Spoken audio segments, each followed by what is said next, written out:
দীঘা, পুরী, মন্দারমণি, বকখালি তো অনেক হলো। তাই সেসব থেকে বেরিয়ে আমরা চলে এসেছি এমন একটি জায়গায় যেখানে আছে একই সাথে পাহাড়, নদী, ঝর্ণা সমস্ত কিছু, আর আছে উপরি পাওনা হিসাবে জঙ্গল। জঙ্গলের মধ্যে যদি থাকতে চান 2 দিন নিশ্চিন্তে নিরাপদে, তাহলে দেখতে হবে আমাদের এই ভিডিও প্রথম থেকে শেষ পর্যন্ত।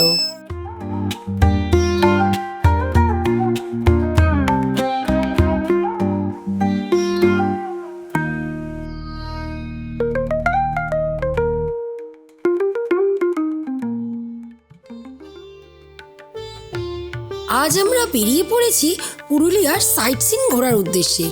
এখানে তো অনেক স্পট রয়েছে ঘোরার জন্য, কিন্তু কোথা থেকে শুরু করবেন, কিভাবে যাবেন, কি কি দেখবেন, কোন রাস্তা দিয়ে যাবেন, সমস্ত কিছুর বিবরণ থাকবে আমাদের এই ভিডিওতে।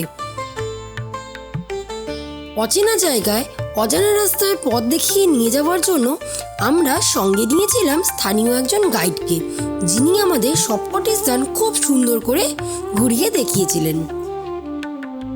আমরা এখন দাঁড়িয়ে আছি লহরিয়া ড্যাম, যাকে স্থানীয় ভাষায় কেষ্টবাজার ড্যাম বলা হয়। Upper dam, lower dam. Upper dam, lower dam যে জলবিদ্যুৎ তৈরি করা হয়, যে ওভার জলটা হয়, সেই জল আমাদের এই ড্যামে ছেড়ে দেওয়া হয়। সেই জল এখান থেকে ক্যানেল আছে, এদিকে চাষের জমিতে আমাদের কাজে লাগে, এদিকে প্রচণ্ড চাষের ক্ষতি রয়েছে। হ্যাঁ, এরকম। আর এই জায়গাটার কি আর বিশেষত্ব কি আছে? বিশেষত্ব আমাদের এখানে খুব একটা জাগ্রত শিব মন্দির রয়েছে, লহরিয়া বাবা ধাম। আচ্ছা, এখানে প্রচণ্ড লোক হয়, অনেক দূর দূরান্ত থেকে আসছেন। আচ্ছা, খুব জাগ্রত একটা শিব মন্দির আছে, লহরিয়া শিব মন্দির। চলো এখন তোমাদেরকে ওই শিব মন্দিরে নিয়ে যাই। এখন আমরা দাঁড়িয়ে রয়েছি অযোধ্যা পাহাড়ের কোলে অবস্থিত প্রায় 200 বছরের পুরনো জাগ্রত লহরিয়া শিব মন্দিরে। মন্দিরটি পোড়ামাটির নিখুঁত শিল্পের কাজ দ্বারা নির্মিত। কথিত আছে এই মন্দিরটি খুবই জাগ্রত। এই শিব মন্দিরে ভোলেনাথ স্বয়ং ভক্তদের আশীর্বাদ প্রদান করেন। বছরের বিভিন্ন সময়, বিশেষ করে শ্রাবণ মাসে যখন শ্রাবণী মেলা হয়, তখন বহু দূর দূরান্ত থেকে মানুষের আগমন ঘটে। আগে এই স্থানে চারিদিকে জঙ্গলে ঘেরা ছিল, পরে তা সংস্কার করা হয় আর মন্দির নির্মাণ করা হয়। আপনারা যখন পুরুলিয়া আসবেন তখন কিন্তু অবশ্যই বাবারই মন্দির দর্শন করে যাবেন।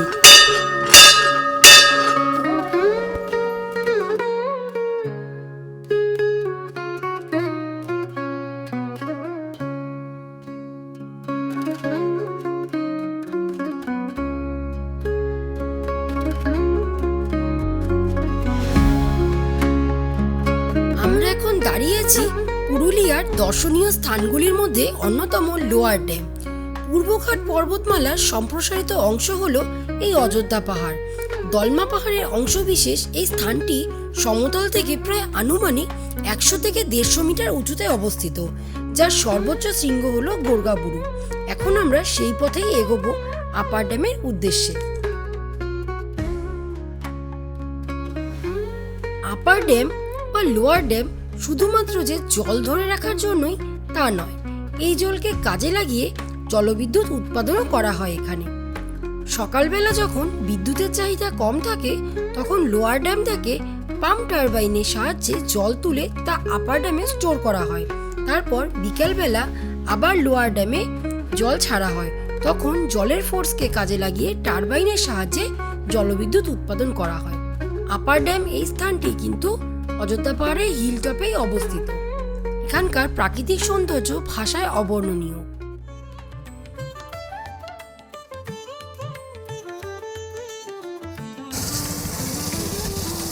নিচ থেকে প্রায় 8 কিলোমিটার পাহাড়ের উপরে এসে অবশেষে দেখা মিলল আপার ড্যাম।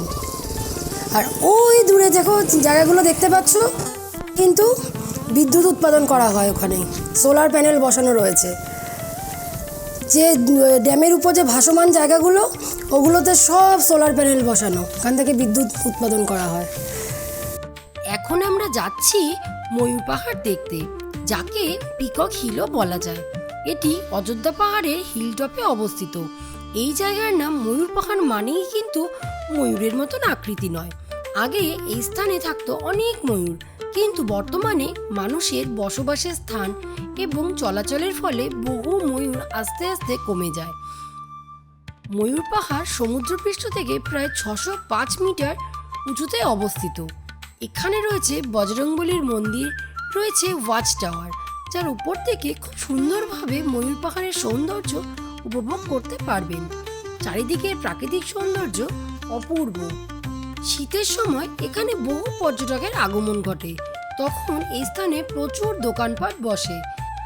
এখন আমাদের গন্তব্য হলো মার্বেল লেক। ময়ূর পাহাড় থেকে এর দূরত্ব মাত্র 6 কিলোমিটার। পথে যেতে যেতে পাহাড়ের সৌন্দর্য আপনাকে ডুয়ার্সের কোনো এক রাস্তার কথা মনে করিয়ে দেবে। 1 মিনিটের জন্যও যদি আপনি চোখ বন্ধ করেন, তাহলে মনে পড়বে ডুয়ার্সের কোনো পাহাড়ি অঞ্চলের কোনো মধুর স্মৃতি। কথা বলতে বলতে আমরা চলে আসলাম মার্বেল লেকে।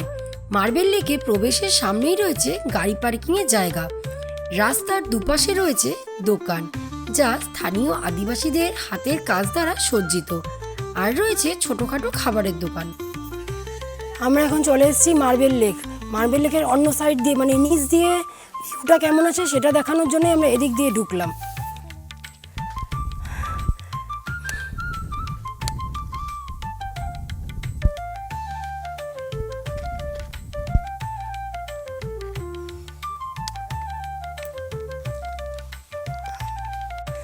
কোন দিক দিয়ে উঠলো এরা? আমাদের তো বলে এদিক দিয়ে আসতে। চেনে অবশ্য, লোকাল তো। টুকটাক করে উঠে, টুকটুক করে উঠে ঠিক চলে এসছে লাফঝাপ মেরে। আমাদের সাথে পাহাড়ে চড়া অভ্যাস নেই, সবসময় হাঁপিয়েই পড়বো। আমরা সমতলের মানুষরা বেশি পাহাড়ে উঠতে গেলে হাঁপিয়েই যাই। একটা জিনিস নোটিস করেছো কি? এরকম টিভি বা অন্য তো ভিডিওতে দেখেছি, এর থেকে পুরো আলাদাই লাগছে। একদম আলাদা, একদম আলাদা। দারুণ লাগছে। দেখুন, বিয়েতে কি বলে, ভিডিওতে বা টিভিতে যেরকম একটা লাগে না, তার থেকে নিজের চোখে একদম চাক্ষুষ দর্শন করলে, দেখলে জিনিসটা একদম অন্যরকমই মানে বদলে যায়। হয়তো কিছুটার মিল থাকতে পারে, থাকতে পারে বলছি না, থাকে, কিন্তু একদম অন্যরকম। আমার তো একদম নতুন এক্সপিরিয়েন্স। আমি যতজনের ভিডিও দেখেছি পুরুলিয়া সম্পর্কে বা ডকুমেন্টারিতে দেখেছি, তার থেকে আমার কিছুটা হলেও আলাদা মনে হচ্ছে। রামপ্রসাদের কি সিরিয়াল? হ্যাঁ হ্যাঁ, ওখানে কি শুটিং করেছে? তাই? ও না, রামপ্রসাদ তো দেখা হয় না। এবার আমরা চলে এসেছি বাউনি ফলসের দিকে। চলো তোমাদের দেখাই। এইটা হলো গেটটা, আর এই জায়গাটা হলো পার্কিং জোন। তোমরা যদি 4 চাকা 2 চাকা যাই নিয়ে আসো না কেন, এখানে পার্ক করতে পারবে। আর ওই নিচে নেমে গেলেই বাউনি ফলস।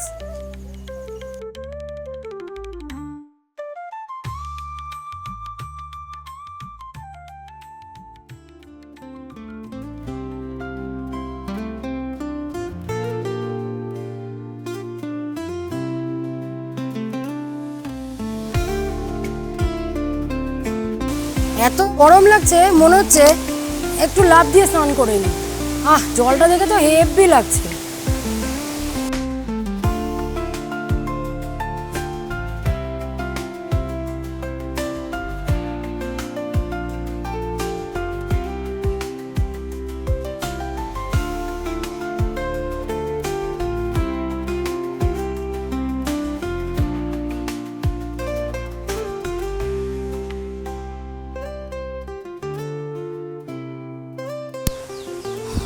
বেশ ভালোই লাগছে, খুব এক্সাইটেড। আর জলের আওয়াজ চারিদিকে শোনা যাচ্ছে, মনে হয় আপনারাও শুনতে পাচ্ছেন। হেভি লাগছে, দারুণ লাগছে, ফাটাফাটি। অনেকক্ষণ পর এই একটা ফলসের সামনে আসলাম। এটা আমাদের ফার্স্ট ফলস দেখছি, তারপর দেখি আর কি কি ফলস দেখানো যায়। আসুন। আর কত নিচে? দাঁড়া,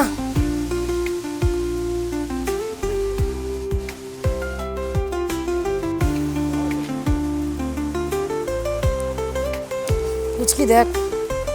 হ্যাঁ, একটু চলে তো, চল আস্তে চলো, আস্তে আস্তে। দিব পারবো কি?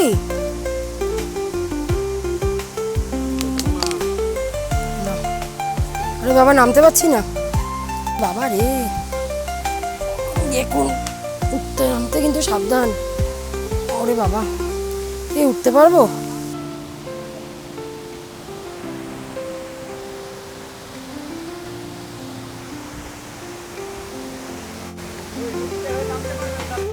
না আর পারবো না। হ্যাঁ, এখান থেকে দেখা যাচ্ছে। মা গো, ও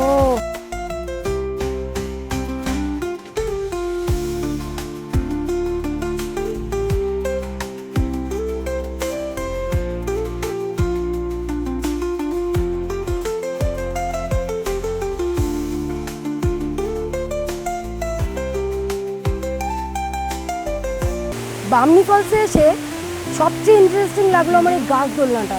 দেখুন কি সুন্দর, গাছের একটা ডালের মধ্যে বসে আমি দোল খাচ্ছি। হেব্বি লাগছে, দারুণ লাগছে। অনেকে আরও নিচে যাচ্ছে ভিডিও তোলার জন্য, ফটো তোলার জন্য। বাবা আমি পারবো না গো, আর পারছি না নিচে নামতে। আমাকে এখানেই বসিয়ে রাখো, আমি সারাদিন এখানে বসেই দোল খাবো। সামনে ফলস, আর কি চাই?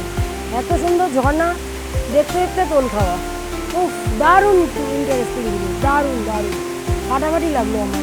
এত জায়গা ঘুরলাম, সবের মধ্যে এই জিনিসটা আমার সবচেয়ে বেশি ফাটাফাটি লেগেছে, এই গাছ দোলনা। তোমরাও যদি চাও এসে এই গাছ দোলনাটা চড়তে, তাহলে চটপট চলে এসো এখানে।